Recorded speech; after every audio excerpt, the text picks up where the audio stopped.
My beloved daughter jabbed her finger into my chest 3 times. The first time she called me a senile old man.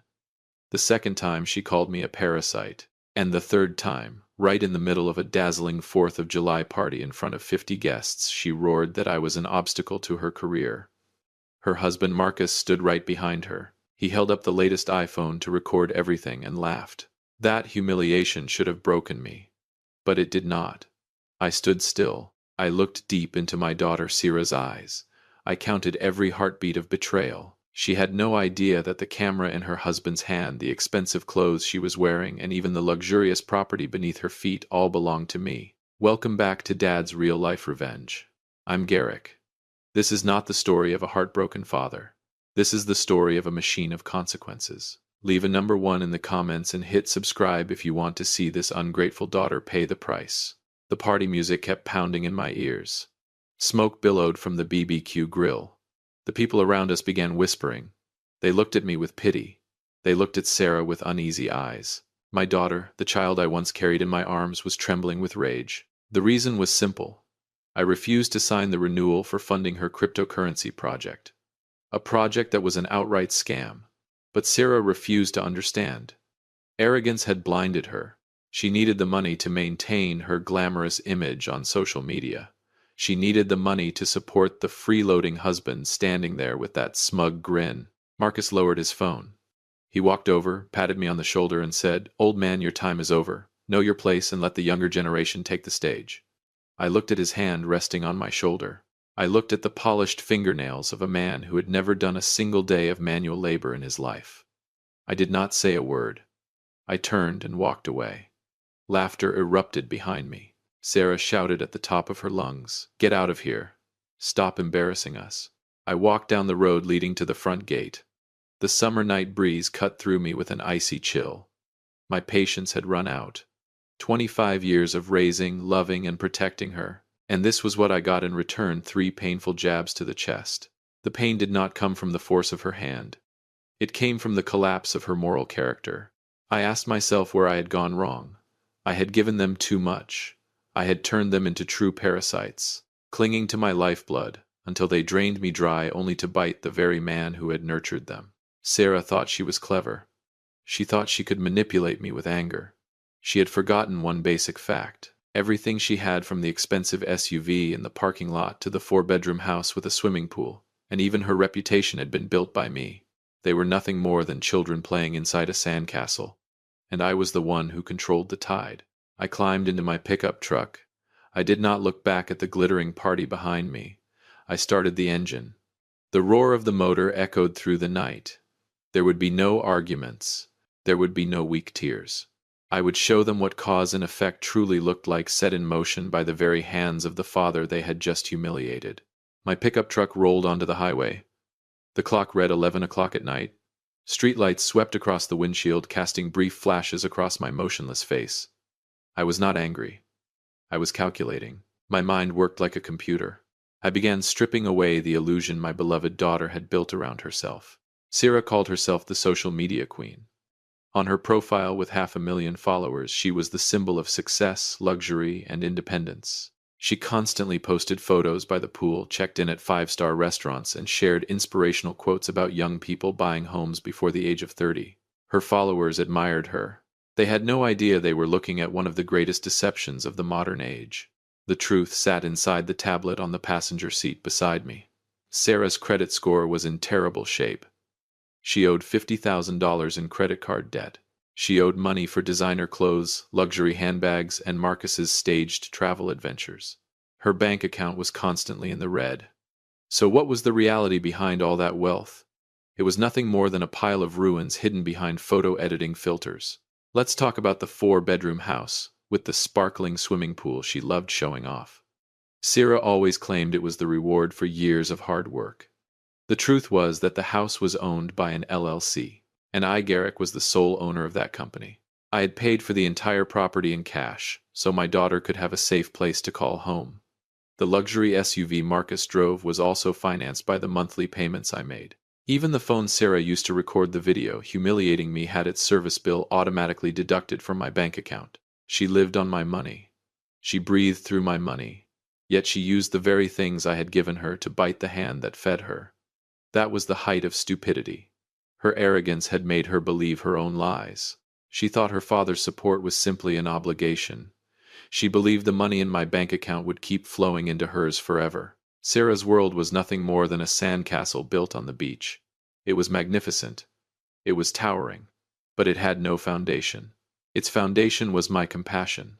And tonight that compassion died. I looked into the rearview mirror. Sarah's smug face and Marcus's mocking laughter were still vivid in my mind. They thought they had won by driving this old man away from the party. They failed to understand one thing. When you live as a parasite on a host, the worst mistake you can make is making that host angry. I turned into the parking lot of my company's office building. The building was silent, lit only by the solemn lights at the security station. I picked up my tablet and stepped out of the truck. Tonight would be a sleepless night. I would not wait until tomorrow. I would not give them another chance to make things right.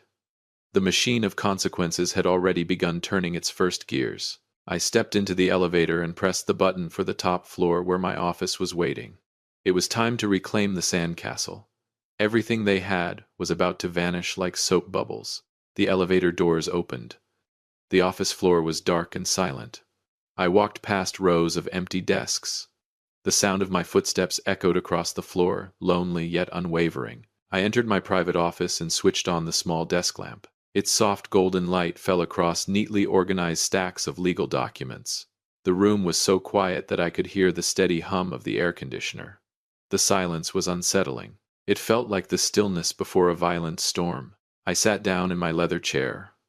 I opened a drawer and took out the original documents for the LLC registered in my name. They were the ownership papers for the 4-bedroom house where Sarah and Marcus were throwing their party.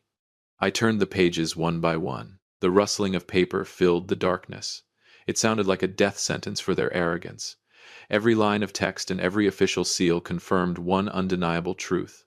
I was the sole legal owner. They were nothing more than ungrateful people living under my roof. My phone vibrated. A notification appeared showing that Sarah had just uploaded a new video to her social media account. I opened it. It was the very footage Marcus had recorded earlier that evening. The clip had been carefully edited. It showed Sarah jabbing her finger into my chest, accompanied by a self-righteous caption about removing toxic energy in order to succeed. The engagement was skyrocketing. The comments below praised Sarah for being so strong and fearless. I turned off the screen. I was not angry. I smiled. A cold smile. Their ignorance had gone far beyond the point of redemption. I picked up my desk phone and dialed a familiar number. The call was answered after 3 rings. It was Arthur, a seasoned real estate investor and a longtime business associate of mine. I said, "Arthur, I have a property I want to sell tonight." Arthur sounded surprised. "Have you lost your mind, Garrick? It's midnight." I replied, "The 4-bedroom house in Westside. I'm selling it at 40% below market value. My only conditions are a cash payment within 48 hours and an immediate contract signing." Arthur fell silent for a few seconds while he did the math. The deal was simply too good to refuse. Finally, he said, "All right, I'll have my attorney prepare the digital contract right now. We'll sign it online at 6 o'clock tomorrow morning." I ended the call. I picked up my fountain pen and signed the LLC's approval to sell the property. The sharp black ink flowed across the page with absolute certainty, like a blade cutting through the final thread that still bound us together. Sarah was still dancing beneath the party lights. She was still basking in the empty applause of social media. She had no idea that the roof over her head no longer belonged to her. In just 48 hours, that house would have a new owner. Her sandcastle had already lost its first foundation stone. But this was only my opening move. The house was merely a shelter. The cash flow was the only lifeblood feeding their pride. The clock on the office wall struck 1 o'clock in the morning. I turned my eyes toward the large computer monitor. Its blue glow reflected across my cold expression. The arrangements for selling the house to Arthur were already in motion. Now it was time for the next step. I was about to cut off the financial lifeline that had been feeding their arrogance. Every click of my mouse was another precise cut into the lavish lifestyle of my ungrateful daughter. I logged into my family's financial management system and my company's business accounts. The first section was vehicle management. The luxury SUV Marcus proudly drove around to impress everyone was actually registered under my company. The $3,000 monthly payment was automatically withdrawn from my account. I clicked the button to cancel the automatic payment. Then I submitted an official request to the bank to terminate the vehicle loan under my name. Almost immediately, a confirmation email appeared in my inbox. By tomorrow morning, that SUV would become a target for the repossession company. Marcus's image of success would disappear from the streets. I moved on to the utilities and services section. The premium health insurance policy I had purchased for both of them canceled. Their membership at the exclusive wine club where Sarah loved taking glamorous photos terminated. Marcus's membership at the 5-star fitness club removed. I completed every task calmly. My fingers moved steadily across the keyboard, keeping time like the rhythm of a farewell symphony. I felt no guilt. I was simply giving them the reality they deserved. A reality filled with emptiness and debt. But the deepest cut came last. It was the corporate telecommunications plan. I had been paying for an unlimited mobile data package with the highest speed connection for Sarah's 5 phones and tablets. This was the tool she used to run her online empire. This was what allowed her to maintain her title as the social media queen. I selected Sarah's and Marcus's phone numbers. Then I activated the order to suspend outgoing calls and disconnect all mobile data. The system displayed the words, "Processing successful." From that moment on, their expensive phones became nothing more than lifeless bricks whenever they were away from Wi-Fi. I leaned back in my leather chair and watched the computer screen fade into sleep mode. The office once again fell into absolute silence. I pictured what tomorrow would look like. When the sun rose, Sarah and Marcus would wake up in a house that no longer belonged to them. They would step outside to a vehicle on the verge of repossession. They would face a world where no one cared about their lies anymore. I had sealed off every source of life those parasites depended upon. Everything had been arranged perfectly for the storm to crash down on them at precisely noon. It would be a noon Sarah would never forget for the rest of her life as a public figure. She was about to pay for those 3 humiliating jabs to my chest with a humiliation 100 times greater right in front of her business partners. 12 o'clock noon the following day. The oppressive summer heat blanketed the city. Inside the most luxurious 5-star restaurant downtown, the soft melody of a violin drifted through the air. Sarah sat at a VIP table beside the window. She wore her newest designer dress and flawless makeup. Across from her sat 2 major investors. This meeting would determine whether she secured funding for her cryptocurrency project. Sarah spoke with complete confidence. She enthusiastically painted visions of wealth and enormous profits. When it came time to present her materials, Sarah confidently picked up her iPad to begin the presentation. She opened her cloud storage app. The loading icon kept spinning. Then a cold red message appeared across the screen, "No service." Sarah frowned. She turned off the Wi-Fi and switched to her 5G mobile data. The top corner of the screen still displayed the same words, "No service." She hurriedly pulled the iPhone from her handbag. The exact same thing happened. No signal, no phone calls, no internet connection. Tiny beads of sweat began forming on her forehead. Forcing an awkward smile, she apologized to the investors, blaming the restaurant's network for the problem. The meeting dragged on for another hour under mounting tension. The 2 investors looked at Sarah with growing suspicion. Finally, they stood to leave. Sarah waved for the waiter to bring the check. The total came to $800. She confidently handed over her prestigious black credit card, determined to regain her dignity in front of her potential investors. 2 minutes later, the restaurant manager returned with a serious expression. Leaning closer, he quietly informed Sarah that her card had been declined. The color drained from her face. Through clenched teeth, she demanded that he run it again, insisting she had hundreds of thousands of dollars in her account. The manager swiped the card a second time. The payment terminal let out a long, unforgiving beep. Declined. The 2 investors witnessed the entire scene. Their expressions shifted from skepticism to contempt. They exchanged small nods, offered polite farewells, and walked away without any promise of future contact. Sarah's cryptocurrency venture collapsed before it had even left the starting line. The humiliation drove Sarah nearly insane. She could not call the bank because her phone had no signal. She could not even call her husband, Marcus. The restaurant manager remained standing in her path, his expression cold and unyielding. The restaurant's policy was simple: no payment, no leaving. Around the dining room, guests at nearby tables began turning to watch and whisper among themselves. The beloved social media queen now stood alone, looking like nothing more than a common dine-and-dash scammer. With no other choice, Sierra's trembling hands removed the luxury watch worth $10,000 from her wrist. She slammed it onto the table and told the restaurant to keep it as collateral until she returned with the money. The manager carefully examined the watch before coldly completing the paperwork to hold it as security. Sierra bolted from the restaurant like someone out of her mind. Her pride had been crushed into pieces. Never before had she understood what it felt like to have nothing. But Sierra had no idea this was only the first level of humiliation. The financial storm I had unleashed would not end with a single meal. While she was trapped inside that restaurant, her husband Marcus was experiencing a disaster of his own at an upscale spa across town. And when the two of them finally fled home together, an even more terrifying surprise would be waiting at the gates of their mansion. At the same time, at an exclusive luxury resort and spa, Marcus was relaxing after a premium treatment. He walked to the reception desk wearing a silk robe, his hair perfectly groomed. He pulled out the supplementary credit card issued under my name to pay the $1,500 bill. The receptionist smiled, accepted the card, and swiped it through the terminal. A cold series of beeps echoed through the lobby. The payment failed. She tried again a second time. The result was the same. The card had been completely blocked. Marcus immediately lost his temper. He slammed his hand on the counter and shouted at the staff, accusing them of incompetence. He pulled out his phone to call the bank, but the screen displayed only two lonely words: no service. Panic began to appear in his eyes. The spa's security manager approached him polite but firm and requested that he use another method of payment. To avoid humiliating himself in front of the wealthy guests around him, Marcus was forced to remove the diamond bracelet from his wrist and leave it as collateral. He hurriedly changed his clothes and rushed out to the parking lot. As he walked toward his luxury SUV, a tow truck was already waiting.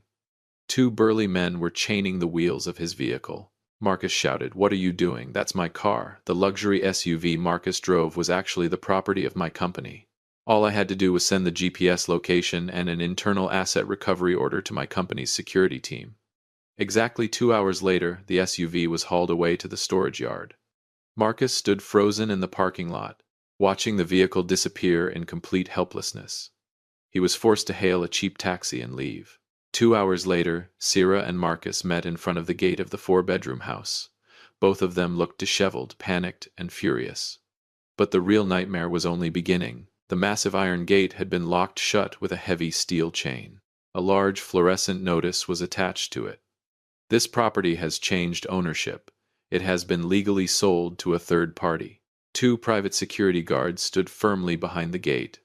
When they saw Sierra, one of them stepped forward and said, "Miss Sierra, this property now belongs to Mr. Arthur. We have orders not to allow anyone to enter without authorization."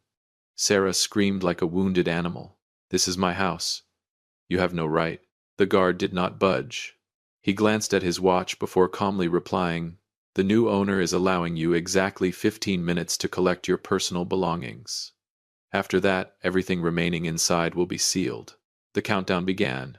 Every trace of the social media queen's arrogance vanished. Sarah and Marcus threw away every ounce of pride they had left. They grabbed the large black trash bags the guards tossed toward them. They rushed into the house, stuffing designer shoes, luxury handbags, and expensive clothing into the bags. Sarah's sobbing mixed with Marcus's furious cursing, creating a scene of complete misery. 15 minutes passed. They were escorted out through the front gate and left standing on the side of the road with 3 black trash bags filled with designer possessions. Their entire world had collapsed within just a few short hours. The sandcastle had been washed away by the tide. But my fury had not ended there. As they stood weeping beside their pile of trash bags, another black pickup truck came roaring toward them and screeched to a stop. The people who stepped out were not my men. They were far more terrifying than that. The black pickup truck screeched to a stop beside the curb. Its tires shrieked against the scorching asphalt. A cloud of exhaust billowed straight into Sierra's and Marcus's faces. The 3 black trash bags filled with designer belongings toppled onto the ground. The truck doors flew open. 3 muscular men stepped out. They wore dark jackets, their arms covered with twisted tattoos. Their eyes locked onto Marcus, the eyes of sharks that had smelled blood. Sarah stumbled backward in terror. Marcus, meanwhile, went completely pale. The leader walked straight toward him. Without a word, he grabbed Marcus by the collar and lifted him off the ground. In a low growl, he said, "Got you now, Marcus. You've been hiding well." Marcus trembled, his voice catching in his throat. "You've got the wrong person. I don't know who you are." The man sneered. He pulled a document from his pocket.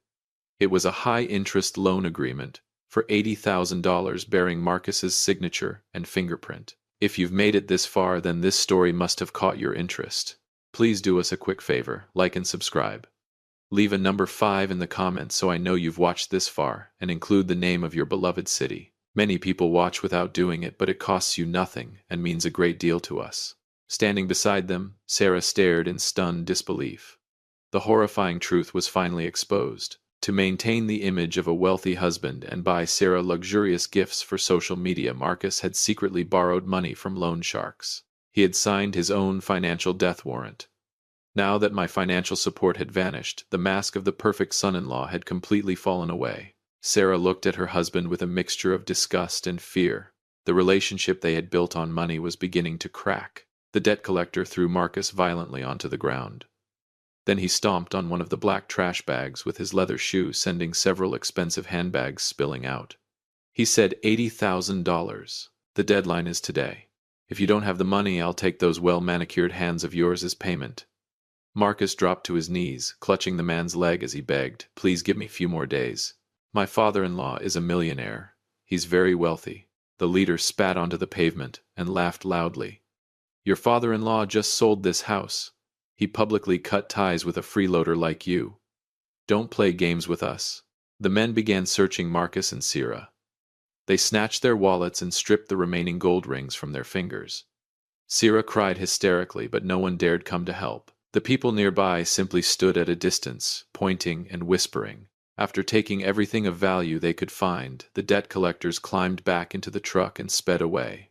Before leaving, they shouted one final warning. "By 5 o'clock this afternoon, if you don't have every penny, we'll come to Sarah's workplace and settle this there." Sarah got to her feet and slapped Marcus across the face with all her strength. She cursed him helplessly. With no mobile service and no access to payment apps, they dug through their pockets for the last few coins they had left to hail a traditional taxi from the roadside and head straight to Sarah's office. 5 o'clock was drawing closer. It was Sarah's last hope of begging for help. But Sarah had no idea those debt collectors always kept their word. The most terrifying scene of chaos was already being prepared at her office. Her career as the social media queen was about to collapse beneath the jaws of sharks. 4:30 in the afternoon. The blazing summer sun was beginning to fade, giving way to long, gloomy shadows stretching across the skyscrapers. Sarah and Marcus stepped out of the taxi and hurried into the lobby of the downtown office tower. This was the headquarters of a major media corporation where Sarah served as the director of creative content. Her designer outfit was wrinkled and disheveled. Mascara streaked across her face from crying. Sarah quickly fixed her hair and took a deep breath, trying to recover the last trace of her confident demeanor. She had to keep this job. It was her only remaining lifeline. The elevator doors opened on the 15th floor. Before Sarah could even step into the office, a scene of complete chaos unfolded before her eyes. Shouts echoed through the room. The sound of shattered glass and broken coffee cups rang out one after another. Every employee in the office had backed away, their faces filled with fear. Right in the middle of the main workspace, the same 3 debt collectors from earlier that day were sitting casually on top of the desks. They had thrown legal files everywhere and kicked over several glass partitions. They had not let Marcus go. Instead, they were gripping him by the hair, forcing him to crawl across the floor on his knees like a dog. The leader held a bullhorn, repeatedly calling Sarah's name, demanding that she use company money to pay her husband's debt while exposing the true face of the so-called social media queen to everyone in the office. Sarah stood frozen in place. Every bit of the social media queen's glamour collapsed in a single second. The co-workers who had once admired and respected her now looked at her with disgust and ridicule. Several junior employees quickly pulled out their phones to take photos and record videos. This spectacle would soon spread across social media groups everywhere. Sarah was about to rush forward to stop them when the CEO's office door burst open. The chief executive officer stepped out, his face dark with anger. He looked at the debt collectors, then at the destruction around the office, and finally fixed his eyes on Sarah. His voice rang through the entire company, sharp and icy.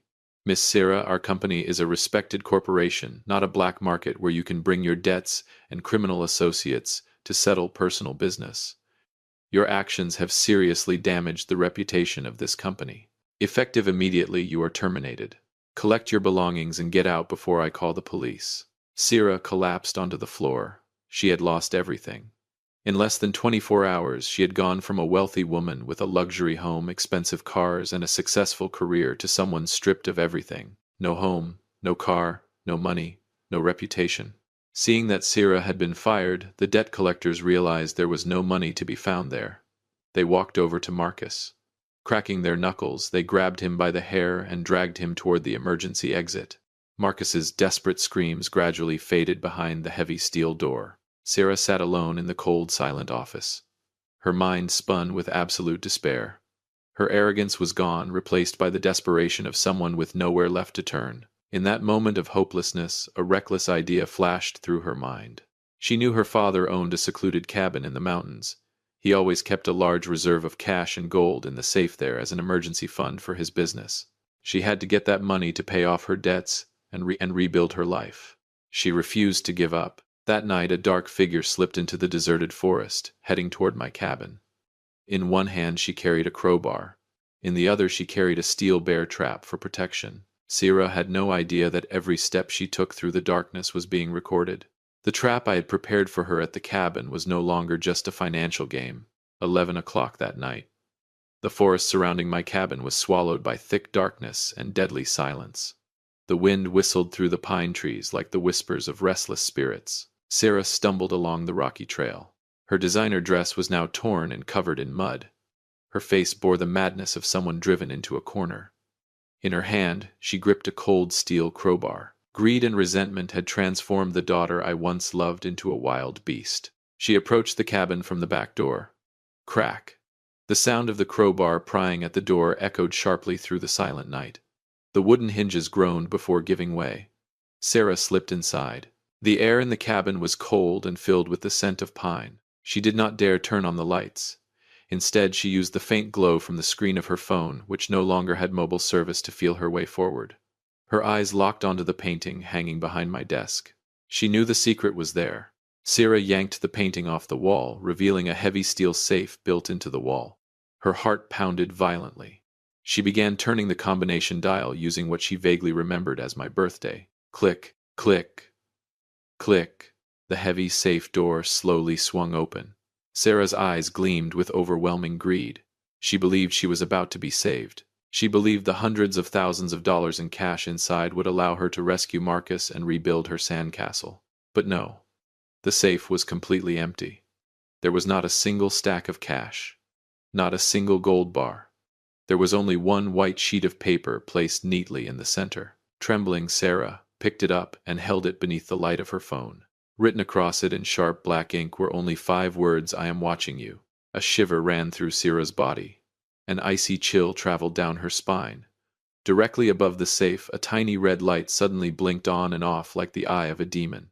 It was a wide-angle security camera streaming every moment of her break-in and attempted theft directly to my computer. At the very same moment, the cabin's smart speaker system automatically activated. My calm yet icy voice shattered the silence of the room. "You chose the wrong final path, Sarah." Sarah let out a terrified scream. She stumbled backward in panic, tripped over the leather chair, and crashed onto the floor. The crowbar flew from her hand. At that exact moment, flashing red and blue police lights swept across the cabin windows from outside. The wail of sirens tore through the silence of the forest. A police loudspeaker rang out with a firm command, ordering the intruder to raise her hands and surrender. The cabin's front door burst open. 3 armed police officers rushed inside and pinned Sarah to the cold wooden floor. Steel handcuffs snapped tightly around her wrists. Sarah broke down sobbing in complete humiliation and helplessness. The bear trap I had set for her was not made of steel to injure her body. It was a perfect legal trap designed to imprison her career and her future behind 4 prison walls. As night fell, the time had come for every wrongdoing to be answered. Tomorrow, the trial would be held in open court. The fluorescent lights of the courtroom shone directly on the defendant's stand. Sarah and Marcus stood there. Their expressions were completely empty. On the courtroom's large screen, two videos were played for everyone to see. The first showed Sierra jabbing her finger into my chest 3 times at the Independence Day party. The second showed her breaking into my cabin in the middle of the night with a crowbar in her hand. Every piece of evidence was undeniable. There was no opportunity to deny their crimes. The panel of judges delivered its verdict. Sarah was sentenced to 7 years in prison for property destruction and organized theft. Marcus received 5 years for financial fraud and acting as an accomplice. When the judge's gavel struck, Sarah collapsed. She looked toward the gallery, searching for me. But my seat was empty. I never came. A machine of consequences has no emotions to waste on a trial whose outcome had already been decided. Now I sit in my quiet cabin in the mountains. The afternoon breeze flows through the valley, carrying the freshness of nature. The peace here stands in complete contrast to the cold clatter of iron chains inside my daughter's prison cell. On my desk, I have just signed the final asset transfer documents. Not a single dollar of my multi-million-dollar estate will go to my ungrateful children. I transferred everything into an irrevocable trust to be donated to the city's children's hospital. That is the most meaningful legacy I wish to leave behind. Sarah and Marcus believed that money would last forever. They believed their parents' tolerance was something they were entitled to. They forgot that all of it was nothing more than a sandcastle. When the tide called morality and the law recedes, the decay hidden beneath becomes impossible to hide. Never mistake patience for weakness. Always protect your self-respect. If you tolerate ingratitude, you are raising your own enemy. I took a sip of hot tea. The reckoning was over. Peace had returned. Thank you for following this journey on Dad's real-life revenge. Remember, every action has consequences. Live in a way that is worthy of what you have been given. Join our community to help protect the true values of family.